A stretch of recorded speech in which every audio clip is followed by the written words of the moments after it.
Hello, ladies and gentlemen. Welcome to College Football Across the Nation, Episode 3. I am your host, Phil Nunziata, brought to you, of course, as always, with the co-host, Ryan Mock. And Ryan, we finally got games to talk about. It's a beautiful day. It is a beautiful day.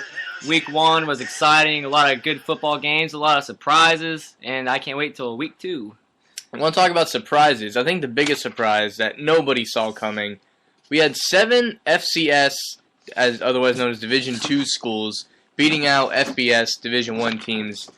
And I just don't know how stuff like this happens. I mean, you run down the list. Some of these aren't as surprising. You look at a team like Southern Utah defeating South Alabama. This is a team, South Alabama, the Jaguars, it's their first year in FBS. So it's like, okay, I could see that. But then you go down the list and you see teams that are less and less believable. A team known Townsend, I've never heard of that. Yeah, I know. Defeats UConn, who's a fairly recognizable team in college football. They're in the Fiesta Bowl a couple years ago against Oklahoma. Right. I mean, and Eastern Illinois defeats San Diego State, another team that's typically seen as a solid competitor. Northern Iowa defeats the Iowa State Cyclones. North Dakota State defeats Kansas, and then we get to the last two that are really the eye openers here. And a lot of these wins were somewhat close. We even had Kansas lose to North Dakota State. It shows how much they're missing Calvin Klein now that he's out, now that he's graduated, I should say. But you look here, and really the biggest eye popper when you look at the scoreboard, you have McNeese State defeating the University of South Florida by the score of 53-21. And Ryan, this is a game that took place in Tampa. They paid this team to beat them. How does this happen? I don't know if USF didn't come out taking them seriously or what. Maybe the new coach or don't have the system down, but this is just unexcusable. I mean, this is a joke. I mean, USF, you got to do better than this. 53-21, you get blown out of your own building, McNeese State. I mean, what's their name? What's their mascot? McNeese State. I've never even heard of these guys. This is the McNeese State Cowboys, actually. Well, the Cowboys finally showing up and playing. But anyways, but that's just unexcusable. I cannot believe this one. USF was building a good program. It seems like when they fire the coach that got them going, they just fall on hard times. And there's other schools in Florida coming up on them, and if they're not careful, they're gonna be irrelevant. They just cannot lose 53-21 opening game at home. That's just disappointing if you're a USF fan. And it's got to put you firmly on the hot seat if you're the new coach down there in Tampa. I mean, this is a game, McNeese State's up 28-7 at halftime, and it did not get any better. We got to the point in this game, McNeese State players are scoring touchdowns, and they're not even celebrating. I mean, they're acting like they've been there before. It was really crazy to see. But really, that one got a little bit of local attention being here in Florida. But the one that got national attention here, Eastern Washington defeats the number 25 ranked Oregon State Beavers. This was a shocker. I did not see this one coming. Oregon State coming off a good year. They're trying to catch up to Oregon out there in the Pac-12, and East Washington shocks them. At least Oregon State, there's no excuse. I believe they lost by 3. I mean, their defense didn't show. You can't give up 49 points to a Division II school. But yeah, give it to Eastern Washington. They came in there and played tough and got the win. That's a huge win for the program. There's these other 7 schools, just a big week for Division II schools. You see, you look at that final score, even if Oregon State had pulled this game off, obviously the last play of the game was a failed field goal attempt by Oregon State to tie the game at 49. But regardless, let's say Oregon State makes that field goal and then they go down and win. They still had 49 points put up on their supposedly 25 ranked defense. I mean, these teams, do you think it's these teams taking them lightly, or is maybe Division II schools getting better in some way? I say maybe a little both. I think they might take them lightly. They're not fired up. I'm looking to next week 1, we go out there and pick up the win. But Division II could be catching up. I think maybe the spread high tempo offense could be playing a role in it with these defenses giving up a lot of points. If you go make a play, you huddle up. Gives teams with the depth of Division I schools, they can put their second teamers in there. Typically is just as good as the Division II's first team. Maybe these high tempo offenses got them off balance, get them tired, and maybe it evens it out a little bit. Maybe it's the high tempo offenses that are keeping these Division II schools in the game longer. And once they're in the game, they always say you give the underdog a fighter's chance. They're going to hit them as hard as they can, and sometimes they knock them out. Down in East Washington, here's a team that won the 2011 FCS National Championship, and I think this game might just mean a little bit more to the guys down there. Really, I think also the big thing financially, some people wonder, why do these teams even hook up? And this doesn't happen all the time, obviously. There was plenty of teams like Oregon this year playing Nicholls State, Right. first game, 66-3. It was, a televised slaughter, really. But these teams get paid a lot of money to pretty much go down there and be punching bags, and some of these teams don't lay down. You combine the 7 teams here that beat Division I schools, and you get a total of $2.3 million in total to these teams. So, and what's that money going to go to? It'll go to, resources, weight equipment, new equipment for these teams that don't have billion-dollar budgets for their athletic program.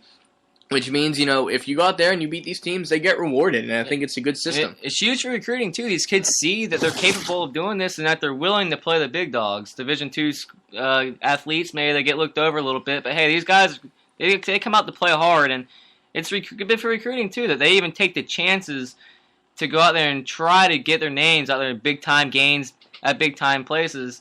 And it's exciting for Division II. The teams that lost, they got to really rebound. But I'm looking at the Division II side here. That's awesome for them to be able to do this. And a shout out to another team I want to talk about, Buffalo, going to the big house, Ohio State. Excuse me, not the big house, but Ohio State. Sorry to any Michigan Ohio State fans out there.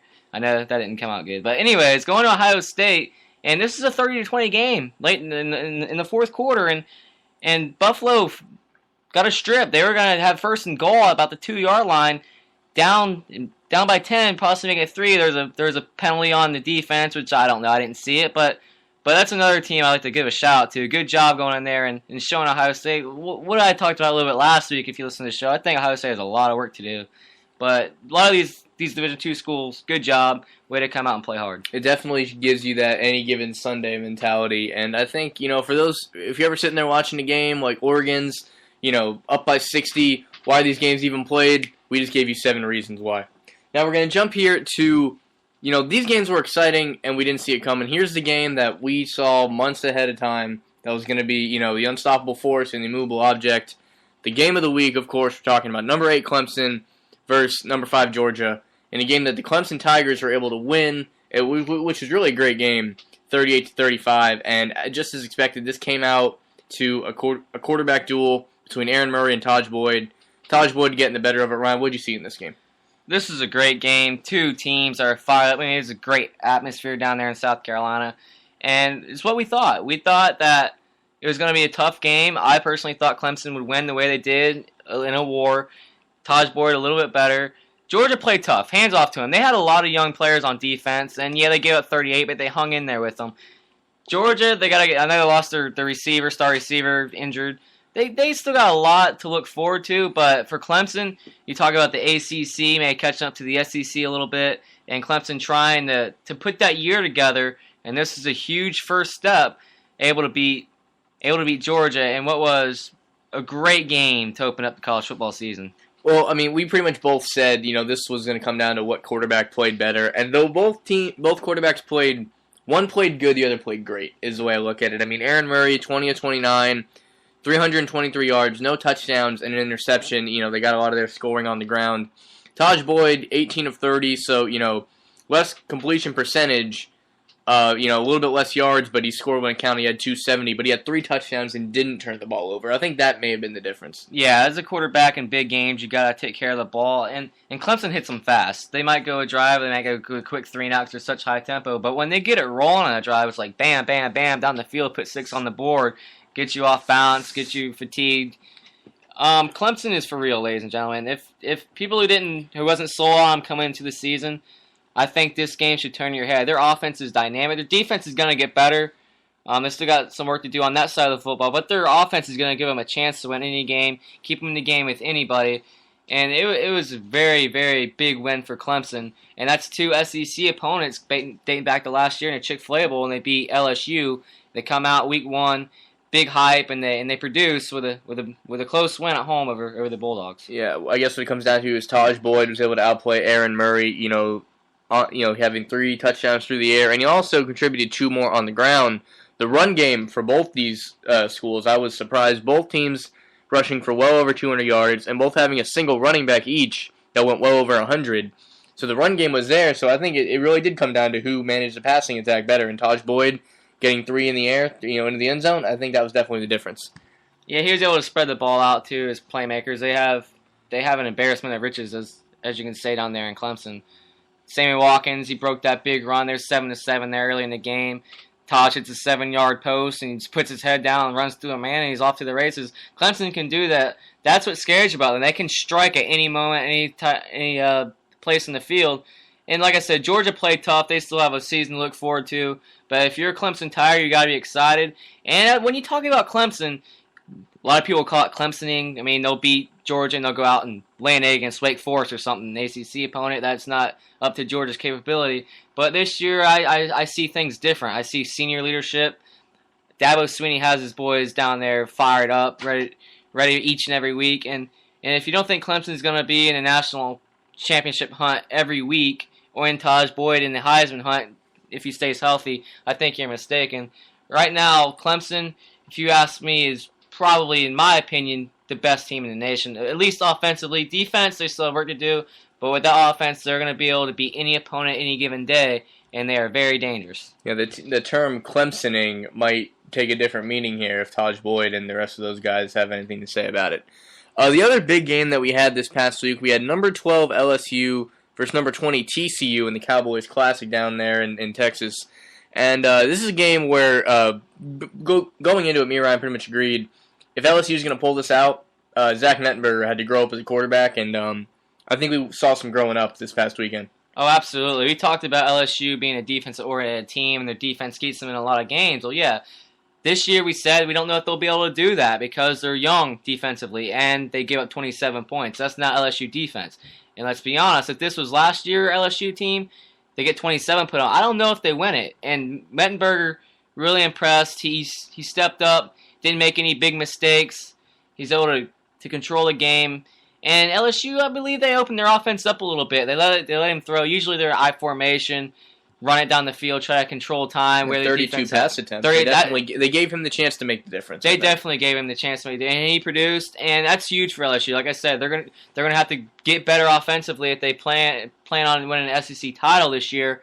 And putting up 37 week 1 against a good TCU defense to return most of their starters was huge for LSU and their confidence. They're underranked coming of the year for LSU standards. 12. They usually used to be in the top 5, if not number 1. And they put up a big performance, Zach Mettenberger, week 1 against TCU. Yeah, he definitely helped them. Obviously, their run game was on it as well. They had Terrence McGee and Alfred Blue both rushing, McGee for 95 and Blue for 89 yards. So we got 2 almost 100 yards rushers, which will make it easier on any quarterback. But really, this game was close at halftime. This game was close in the third quarter. Really, it was a second-half surge by LSU that helped them secure this 10-point victory as Zach Mettenberger late in the mid-third quarter actually got the ball in the end zone himself through the air. And I think at that point, LSU, the defense, the rest of the offense, said, if he's going to perform, we're not going to let him down too. If Zach Mettenberger is on the way the rest of this team gets on sometimes, they can be very dangerous. Very dangerous, especially their home field advantage down there, LSU, Death Valley. LSU, I think there might be a sleeping giant right now because we're not used to seeing this type of offense from them. They get that going, they're going to be awfully dangerous. Mettenberger, he grew up big time. Les Miles and the offense coordinator, they gave him a little bit more, spread it out a little bit more, and I think they needed to do that. Their offense was starting to get a little boggled up over the last few years. LSU was a big win for them. TCU, they played tough. Just they didn't make enough plays down the stretch, and TCU got a lot to look forward to the rest of the season. But for LSU, it was a big win to start the season, and they move into the SEC here soon. Well, after 2 games that were extremely close, as we expected them to be, we had one game that was a lot closer than anybody thought it would be. Now, you look at this final score here, and it doesn't look as close unless you actually watch this game live. Texas A&M versus Rice University. Now, the final score reads 52-31, but this game had a lot more storylines than that score would indicate. You look at this game, Johnny Manziel, of course, first ever freshman Heisman Trophy winner, suspended for the first quarter. So they had to go with different guys under center, and A&M went with Matt Jokel, who is the brother of Luke Jokel, first round draft pick this year. So he went into the game and he did some nice things, 14-19, a $190 and a touchdown. But Rice came out just on fire. They matched them blow for blow. They had the lead several times. Do you like what you saw from Rice in this game? Absolutely. I mean, they're not a Division II school. We talk about the underdog coming in and giving a slugger's chance. I mean, they were trading blows with Texas A&M. Texas A&M have no answer for them defensively. It was impressive what Rice could do.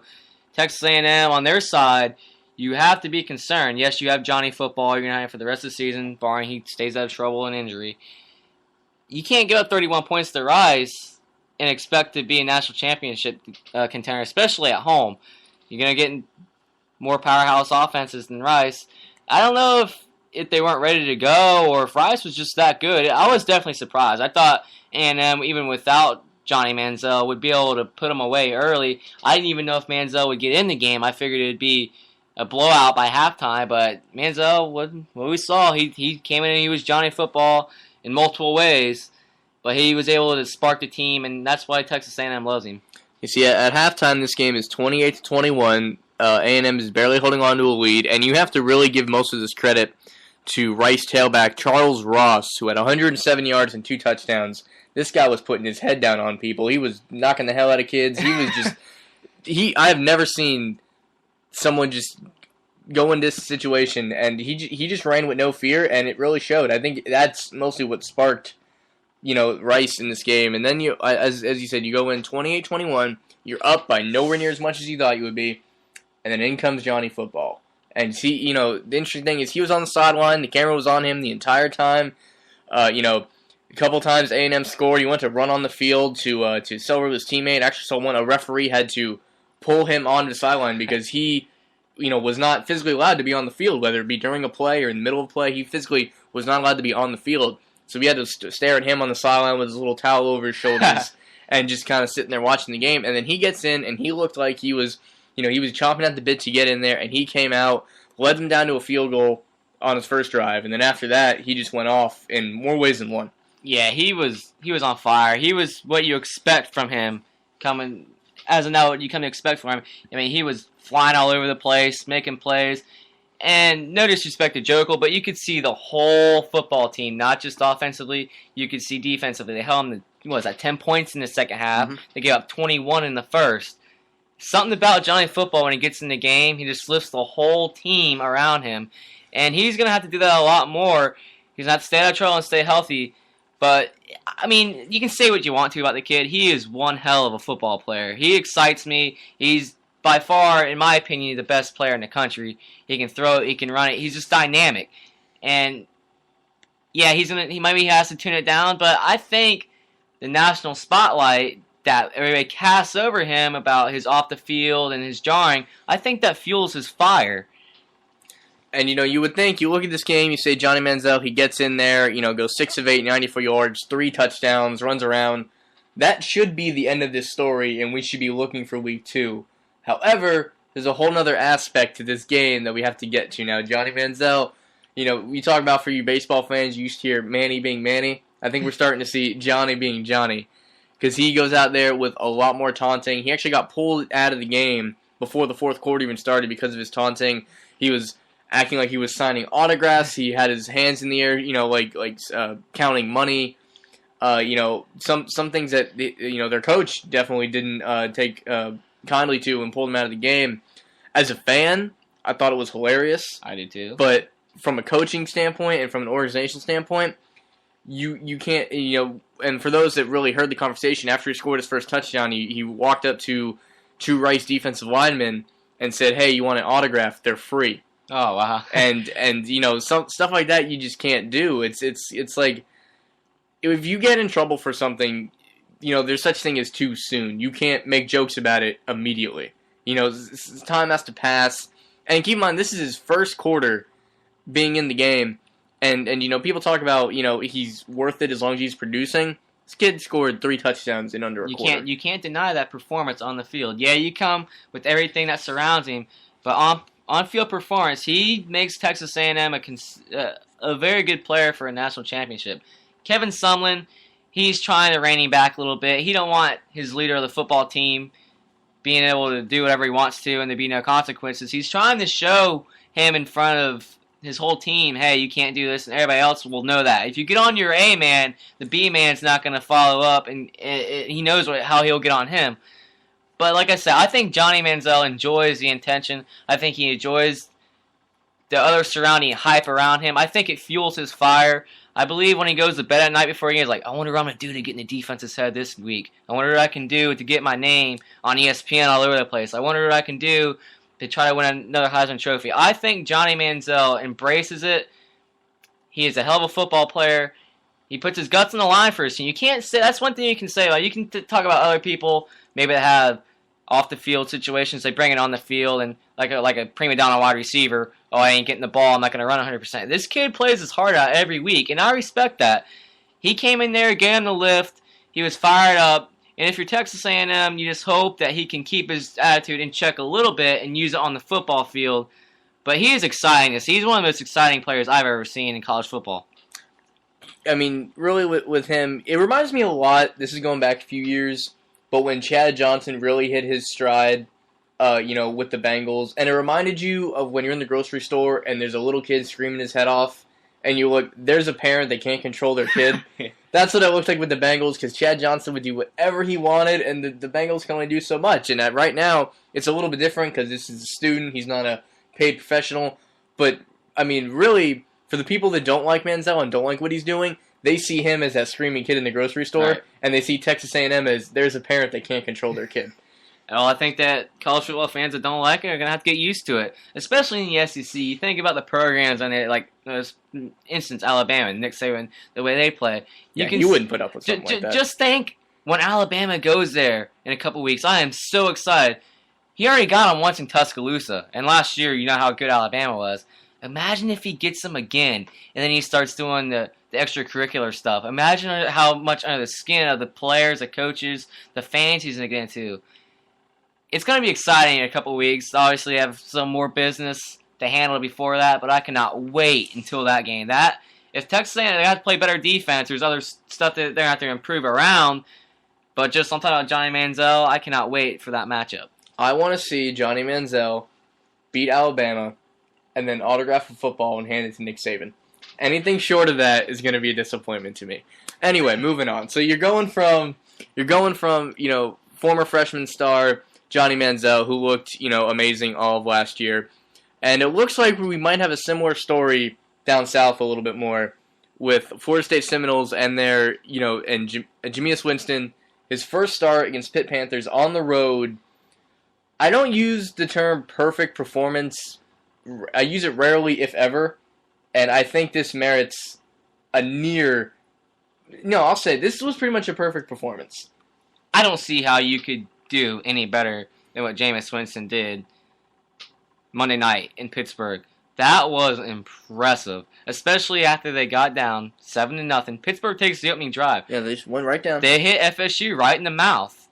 Okay, FSU, what you gonna do? You're on the road in the hostile environment. I mean, it's not a major place. This isn't Alabama, but Pitt plays in Heinz Field. Hey, this is a pro stadium. It was a near sellout crowd. I didn't see many empty seats, right? And they were loud. And he just goes out there and puts his team on the back. Everybody's like, all right, Jimbo Fisher's going to have to rein him in, run the ball. Yeah, FSU did run the ball effectively, but it was off of Jameis Winston's ability. He looked like he was audibilizing a lot too. As a young kid on the road, they just looked at it. Hey, Jameis, it's your game. He was checking in and out. He was always in the right spot. He had his team yelling out signals. There was a no huddle. It just seemed if you didn't know no better, you'd think he was a fifth-year senior. And this is his first start ever. And 25 of 27, 356 yards, 4 passing touchdowns, and 1 on the ground to lead your team to a 41-13 win to start the season in the ACC for FSU. On the road in rainy conditions. But keep in mind, it was wet in Pittsburgh. Yes, it was. And he was throwing rockets. I mean, he was checking down when it wasn't there. He was throwing them down the field, post, screen, setting them up perfectly, running when he had to. Like you said, Phil, I couldn't expected or imagine the kind of performance that Winston put up Monday night. This kid goes 25 of 27. Right. But anyone that watches this game knows, his first incompletion of the night, I think it came like midway through the second quarter. I think it was like 17 to 17 before he threw his first incompletion. Yeah, it was something crazy. But this kid, you look back at this game, the receiver seemed to have had his foot down, and the refs called it out. And I'm watching this game with friends, and I'm legitimately upset about this call, even though FSU is comfortably ahead. And nobody understands why. The reason was, I wanted to see how many he was going to hit in a row. I wanted to see, and his other incompletion, he threw the ball away. So when you look at this, at no point, when Jameis Winston was throwing the ball to somebody, did it hit the ground. That's unbelievable. The only time it hit the ground is when he meant for it to hit the ground. That sounds like a Chuck Norris joke. It does. I mean, it's almost surreal. I can't believe how good he was. And this is his first start. Folks, imagine down the road. Imagine that his season. See, if he can stay healthy, of course. It's always a big issue. Imagine in 2 or 3 seasons. Imagine what this does for FSU. FSU is already a big power anyways. They get recruits from all over the place. They want to come to Tallahassee. They want to put on the garnet and gold. They want to run out there. They want to see Chief Osceola spike this thing. It draws in kids all over the place. Absolutely. Here's a kid that grew up in Alabama. And then you put Jameis Winston on the field. If you're a halfback, why wouldn't I want to play beside this guy? If I'm a wide receiver, why wouldn't I want to go catch the ball for Jameis Winston? He's only a freshman. And especially if you're a tight end. Nick O'Leary, 3 touchdowns. He had 3 touchdowns all of last year. He had 3 touchdowns on Monday night. Yeah, I think Winston, FSU struck gold on getting this kid, and the future is bright as they come. I see him. Yes, he's his first start. He looked like he was an NFL quarterback. He just had everything in control, didn't panic, and I can't say enough about what I saw from Winston. All I say is, wow, that was impressive. I've seen just as much, if not more, from Jameis Winston in his first game than I ever saw from E.J. Manuel, the former quarterback, mechanically at least. Yeah, I don't think I ever saw E.J. Manuel put a game together the way he did right there. No, I don't see it either. And here's the thing: Florida State, they have a bye week coming up this week, and then the week after that they go and they play Nevada. Nevada in their home opener. Yeah. So in the home opener, that place is going to be rocking, as it always is, but especially after this. Here's the one thing that's going to be very interesting to see. As I said, they have a bye week, so we get to sit and look at this highlight and this stat for a whole nother week. And when it comes to your young players, there's 2 things you always worry about. How do they handle failure? And almost more importantly, how do they handle success? That's what is going to be key. But if you watch this and you watch the Jimbo after the game, if you watch Jameis after the game, he didn't seem big-headed at all. After the interview, he said, we, the players around me, we. Yeah, you can always say the right thing, and you have to see it translate on the field. It's definitely a good start, though. Not everybody says the right thing. Not everybody says the right thing. There's people that says crazy stuff, but for me, he seems like a pretty even-headed kid. It'll be interesting. Nevada's an opponent that FSU don't know, so it'll be interesting to see how they go out there, and if they keep the success, if they don't get too big-headed, if they're fired up as much as they were for this game against Pittsburgh. I think they will be, but you never know. He's a freshman. It'll be interesting to see how he does moving forward, but at least for a week, we can say, wow. Yeah, this game, it's going to go down as very memorable. I think a lot of people are going to look to this game. No matter what happens with FSU, either what happened or here's how it started, people are going to point at this game. Because regardless, you have 3 years of this. If you're a Florida State Seminole fan, student, player, you have 3 years of this kind of production. And that opens a lot, at least, it depends. At least. And it's going to open a lot of things going on there. So you move here from a guy who's been getting a lot of praise this week to a guy who's really, at least nationally, has taken a little bit of a hit on his persona. And that's, as last week, we had people calling him the greatest football player on the planet. And, Brandon Rumble and draft pick, going with, of course, South Carolina's defensive lineman, Davion Clowney. Gamecock coming off 27-10 win over North Carolina. However, Davion Clowney only having 3 tackles in this game. He said he's coming off playing with the flu, playing in the Carolina heat. What do you make of this lackluster performance from Clowney? Hey, if he's got a stomach virus, he has a stomach virus. And keep in mind that it's hot as heck in South Carolina. And North Carolina runs a high-tempo offense. He could have came out the game when UNC got down by multiple scores, but he didn't. He wasn't Jadeveon Clowney we saw when he knocked the helmet off the guy from Michigan down there in the bowl game. But I think you need to step back, look at it as one game. Yeah, he didn't have his best performance. It was opening week. Maybe he's not in football shape. Yeah, he should be, but it was hot. He didn't feel good. Carolina has a high-tempo offense first game of the season. I think all this factors into why he wasn't his dominant self. His presence is always going to be there. I mean, he's getting triple teamed. He's getting triple teamed. That's opening up. South Carolina's defense looked very good, and you know that on that defensive line, the pursuit had to be from all the attention they're giving to Clowney.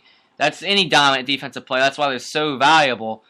We'll see what they do moving on next week when they head to a huge SEC East game when they go face the Georgia Bulldogs, who you know are going to be looking to get back on the right track. That's, I think, what you need to look at to see where Clowney is this year. Yeah, we're getting to South Carolina, Georgia here in just a minute, but just to finish off what I felt about that, I think it was a little unfair to say what people were saying about him, that he's going to be a bust now and that he doesn't have work ethic. I mean, here's a guy, he was, when everyone else was warming up for this game, he was in the locker room getting fluids, so he didn't get even more dehydrated than he already was. And like you said, here's a guy, on a couple of plays, he just kind of stood there. Yeah. But the reason he's out there is because he's still going to merit double teams. Absolutely. He had double and triple teams on plays where the ball was snapped and he just stood up. Absolutely. So why wouldn't you, if you can have somebody stand there and make three people look at him, I'd do that three times. You can say he was more dominant standing there. The guy would be bringing the heat every play. Because when they're going to run the ball, they're going to run it away from him. So that helps the defense know, okay, we're going to run to the left here. It still helped. I think, obviously, okay, now we're going to move over here to their next game. Georgia's got a lot to prove, of course, as, they lost a heartbreaker to Clemson. Here's a team that could, in 2 weeks, go from maybe win the SEC, maybe go to the national championship, to their season's over. Yeah, this is a huge game. For Georgia. For both. For both teams. Georgia. For Georgia, for their psyche. You have the persona of Georgia lately that they can't win the big game. Yes, they're talented as anybody. They look good. They play tough like they did against Alabama. They just can't seem to get that win to get over the hump. I think this could be a must-win game for Mark Richt if he wants to stay at Georgia next season maybe. I think that Georgia likes Mark Richt. He's a good recruiter. They get talent in Georgia. But at some point, you got to be like, man, when are we going to win the big game to get over the hump? They lost the heartbreak at Clemson. They got to keep it there. They cannot lose this game. Look at it, Georgia. They still got all their goals in front of them. This is the SEC East game. South Carolina, Georgia. As bad as that loss against Clemson was, it really doesn't change that much for Georgia's outlook on the season. Yeah, South Carolina and Georgia are what a lot of people think are the best two teams in the SEC East. This could be the SEC East championship game. The winner of this game could have the fast track right to Atlanta in the SEC championship. Georgia's still, and in the SEC, you never know. You lose one game, you can still go to where you want to go. You've seen Alabama with the last couple seasons. So Georgia still has everything in front of them. They're not going to get killed later on down the road by a 3-point road loss at Clemson. So they still have everything in front of them. They have to win this game, though. They got to come up big. Yeah, the SEC, one loss is a new undefeated. It almost barely stops you from really doing anything when you play in that conference.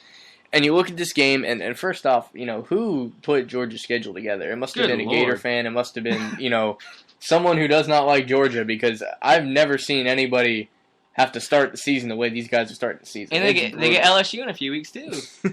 If you're a Georgia fan out there, dude, tough luck. I'm almost sorry that they have to start things the way they are.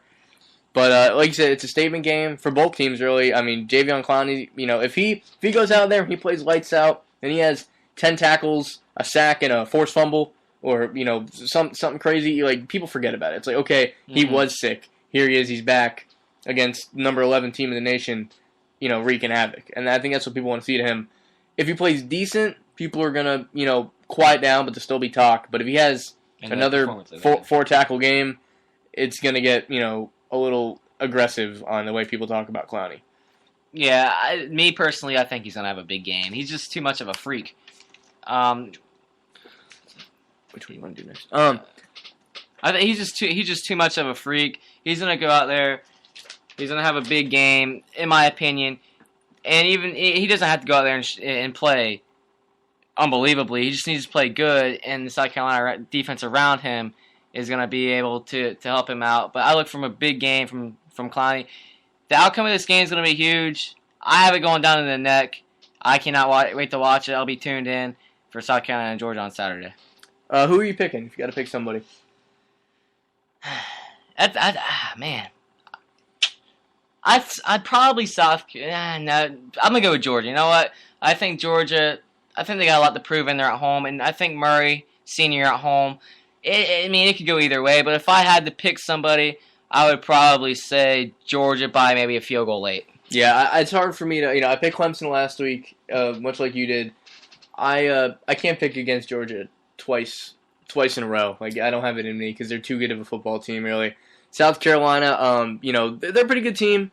Their offense is I think they have a significant advantage, Georgia does, over the South Carolina offense. I think South Carolina leans on their defense a lot more to win games, as people realize.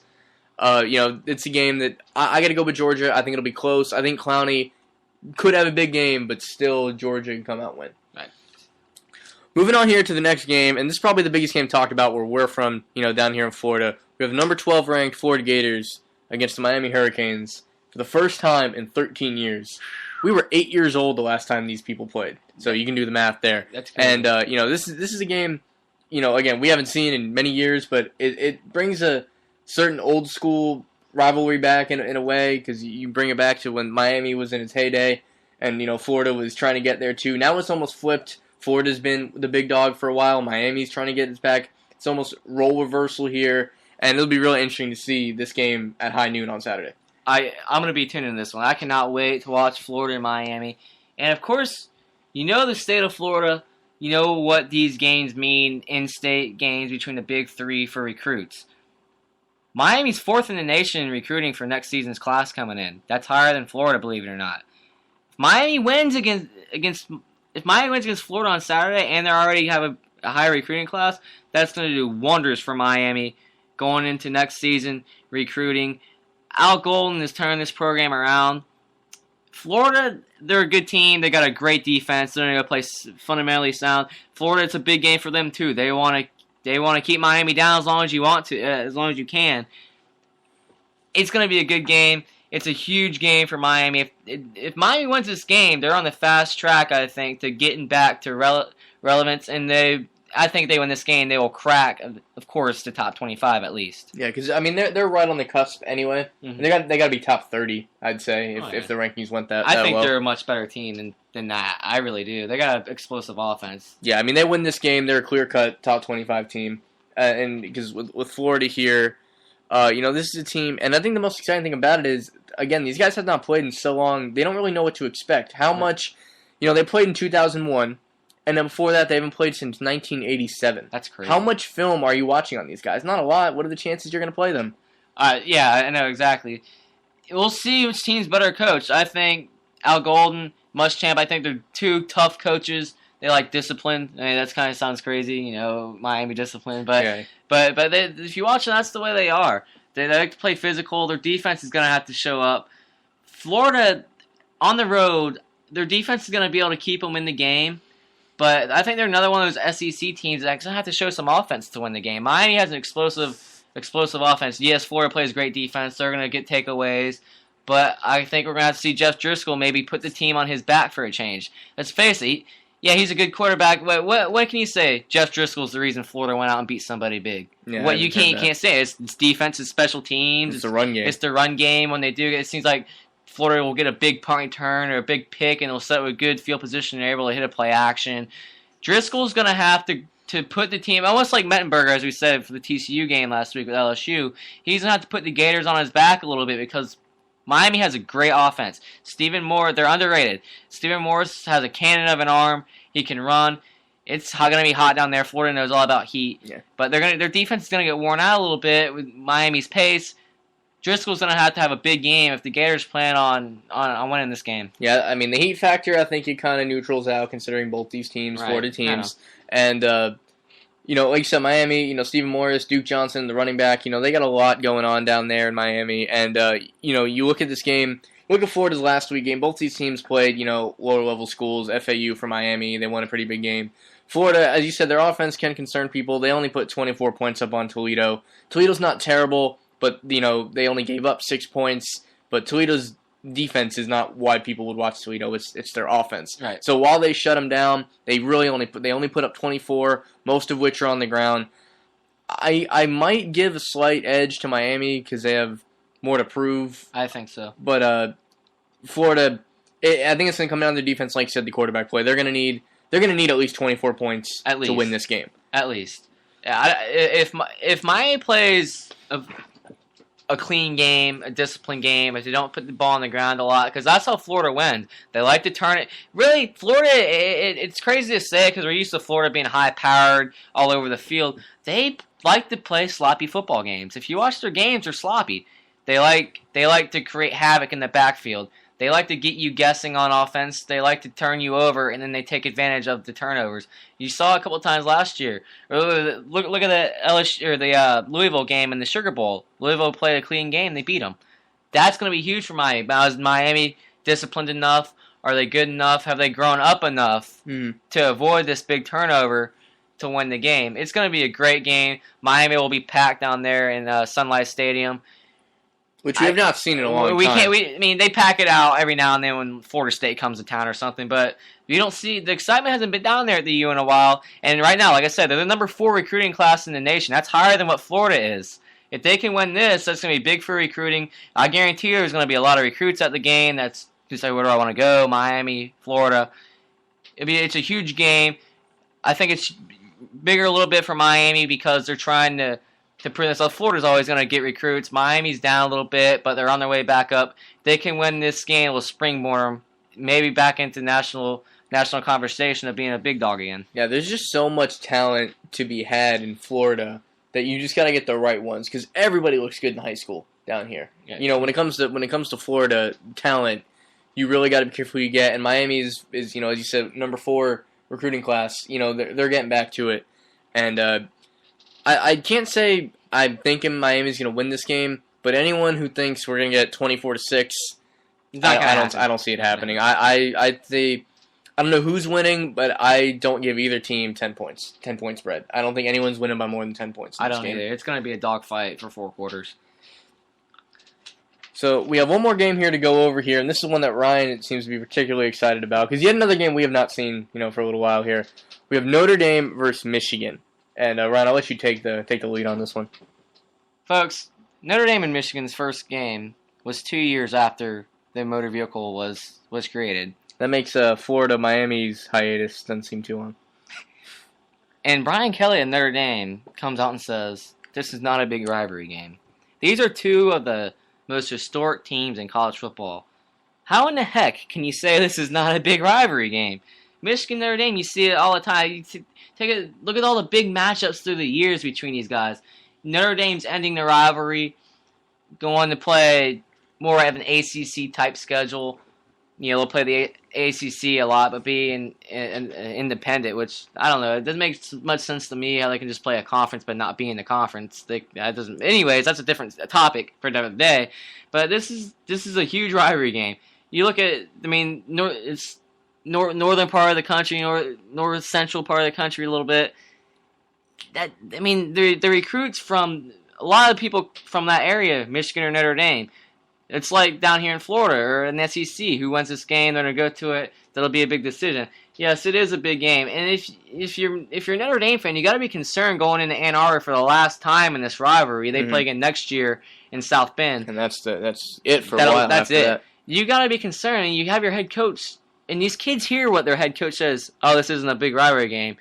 If Michigan's going to be fired up, their kids are going to take it personally. Their fans are going to take it personally. It's going to be rocking in that house. It's bulletin board material. It's bulletin board material. In my opinion, I think Notre Dame's in for a long day because I think Michigan's underranked. In my opinion, Michigan's better than Ohio State. I think they're the best team in the Big Ten. They're explosive. And I think they're going to be really ready to put a whooping on Notre Dame. If Notre Dame's not careful, but they're going to go into a storm, and they're going to have to weather that storm and play a great game to win.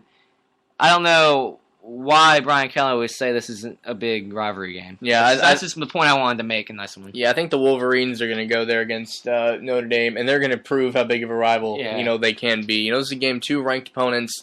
I don't think they're going to run away with it by any stretch of the imagination, but yeah, I got to go with Michigan here. I think they got more to prove. I think they got more fueling them, and Notre Dame still seems to be a little bit of a mess offensively. You couldn't really tell from their from their first game, not playing a very highbrow opponent.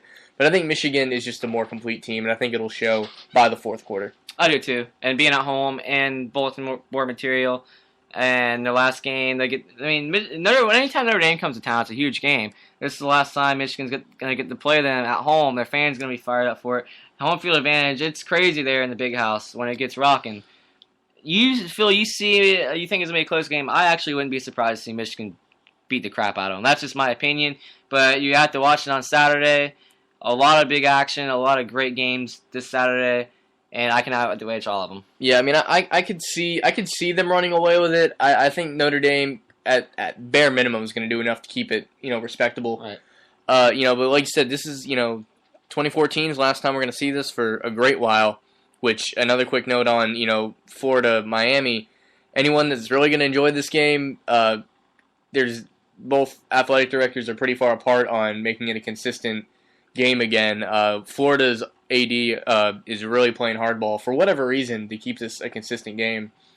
I mean, this is a team, in-state games, for those who don't know, when they're out of conference, of course, when it's not just your run-of-the-mill college game, the winner of this game, for the athletic department gets $700,000, essentially. That's every highbrow in-state game that you play in college football, there's big money exchange. So why wouldn't a team like Florida, because Miami's team's all for it, from what I understand. So really, I don't know why you don't, you're a high roller with most other things. You recruit troubled kids, you do what you need to do to get good and be, a powerhouse. I think there's a lot of money to be made there, and if Florida continues to play hardball, I think they're going to miss the boat, and that boat's going to have a lot of money on it. Yeah, very true. I mean, I like all these rivalries that you've seen with the conference realignment. Florida Miami's a different case. They've never been in a conference together, but a lot of rivalries that aren't there anymore. You get Oklahoma, you get Nebraska. Texas A&M. It's sad that Michigan, Notre Dame now won't be playing. It's sad to see these games come to an end. And, I don't see why they can't play out a conference schedule. I guess for a case for Florida, maybe they play in the SEC. They don't want to add another juggernaut on their schedule. That could be it. That could probably be it in Florida's case. But I would like to see them play every year. Like you get Florida State every year out of conference games. You had Miami, Florida State when Miami was in the Big East. So I wish we could get together and see Florida Miami, because they call it down here in Florida between the Big Three. They call it the Florida what's the word I'm looking for? Pretty much the Governor's Cup. Which team wins the state championship? That's the word I'm looking for. Which team wins the state championship? You can't really have a true one if Miami and Florida don't play every year. Because really, at this point, the only team that can win the state title is Florida State. Yeah, because they play both teams. If they win both games, they win. They can't win one and lose the other, and we won it because Miami and Florida didn't play. There's people down in Florida, like if they beat Florida State, they're like, well, we beat Florida State, and Florida State beat Miami, therefore, I don't think it should work that way. No, really, the only team that can win state title, the Governor's Cup, is Florida State. And if you want to make that a viable promotional thing, they all got to play each other. It's got to be a triangle. It's got to be the Big Three. They all have to come together on it. I would love to see it just for the sake of another great game in college football. I wish these rival games would come back together again. That's just my opinion. Yeah, you have college football, then you have Southern college football, and then you have Florida college football, and it's something that, unless you live here, you're never going to understand. No, it's like religion. That's what, you go to sleep, you dream about it, you eat, breathe. Everything you do is like, man, I can't wait to this big game. There's trash talk all through the year. It is something else. If you're not from that part, if you came down here, you'd be in the state of Florida. You'd be very surprised what it's like between these rivals all year round. Even it can be a day in January. You see a guy, somebody's wearing a Miami hat, somebody's wearing an FSU hat, and they're going to exchange words. They're going to exchange words. You bump them wrong, you look at them wrong, you tailgate them a little bit. Mm-hmm. You see all sorts of stickers and funny stuff, but it's just a yearly thing, and it's just part of the pageantry, what makes college football so great and why we watch it every week. And so much so that there's even, especially now with new conference, there's almost a state championship level B, because you have another smaller triangle with USF, UCF, and FIU, Florida International. UCF plays Florida International this Friday, 8 o'clock. And really, that's turning into another smaller level, because USF and UCF are going to play each other every year now that they're in the same conference. And FIU, they have a small little ongoing thing with UCF, and I think they play USF occasionally. So really, so much so that we have two separate triangles of rivalries going on in one state. That doesn't happen very often. No, you don't get that. There's a lot of good football down here. Like I said, even if you're not in the big three, there's still great football players because talent in Florida is all over the place. And these little schools, you gotta start somewhere, and you can't come build up without these type of games and winning these type of games. And maybe we'll see a UCF challenge of Florida one year in one of these years and play them tough and open some eyes. That's how you get better. You got to play these big schools as a I'd say a second tier school. I mean, they're not low. They're getting better. The UCF especially, because we see what USF's up to, and FAU USF is along with it. For UCF, they can challenge one of these big three schools, and they might not beat them, but if they play them tough, it's going to open up kids' eyes even more than what they've done recently, because UCF's not unknown anymore. It'll be fun to watch them grow up through the years, and I'm pulling for them. I hope they get national exposure, and they're talked about every year. Well, there's a lot to go on in the state of Florida with college football, along with, of course, across the nation. This has been College Football Across the Nation. Thank you guys for listening. We'll see you next week.